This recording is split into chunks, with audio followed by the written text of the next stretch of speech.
Hello friends, welcome to our channel. ಇವತ್ತು ನಾನು ಕನ್ನಡದಲ್ಲಿ ಆವ್ರೇಜ್ ಮತ್ತು ಏಜ್ ಬಗ್ಗೆ ಹೇಗೆ ಮಾಡಬೇಕು ಅನ್ನೋದನ್ನ ಹೇಳ್ಕೊಡ್ತೀನಿ.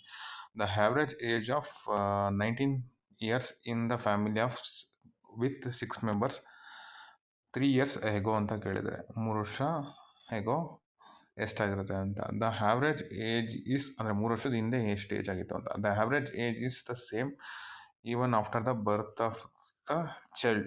ಸೊ ದ ಚೈಲ್ಡ್ಸ್ ಏಜ್ ಎಷ್ಟು ಅಂತ ಕೇಳಿದ್ದಾರೆ. ಈಗ ಏನು ಮಾಡಬೇಕು ಅಂದರೆ ಫಸ್ಟ್ ನಾವು ಮೂರು ವರ್ಷದ ಹಿಂದೆ ಎಷ್ಟು ಏಜ್ ಇತ್ತು ಅದನ್ನು ಕ್ಯಾಲ್ಕುಲೇಷನ್ ಮಾಡಬೇಕು. 6 × 19 6 ಎಷ್ಟು 19 6 ಮಾಡಿ. 9 6 54, 5 ಕ್ಯಾರಿ, 9 6 1 6 6 + 5 11 144 144 ಏಜು. ಇದು 3 ಇಯರ್ ಹೇಗೋ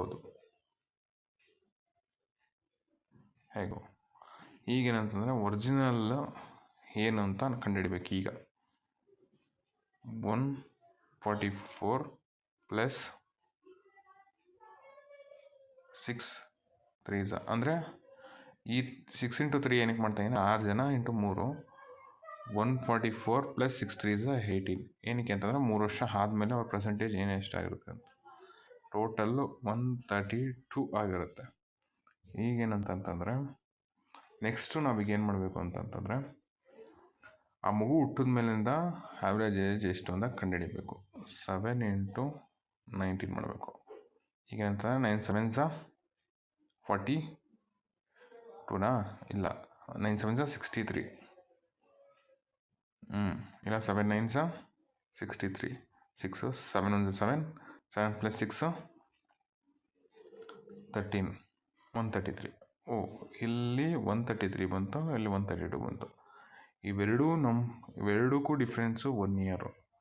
ಆ 1 ಇಯರೇ ಮಗುನ ಏಜ್, ಚೈಲ್ಡ್ ಏಜ್. ಆಯಿತಾ? Okay friends, thank you so much for subscribing. ನೋಡಿದ್ದಕ್ಕೆ ಈಸಿಗೆ ಅರ್ಥ ಆಗಿದ್ದರೆ ಬರೀ ಎರಡೇ ಸ್ಟೆಪ್ಪಲ್ಲಿ ಹೇಳ್ಕೊಟ್ಟಿದ್ದೀನಿ. ಸಬ್ಸ್ಕ್ರೈಬ್ ಮಾಡ್ಕೊಳ್ಳಿ.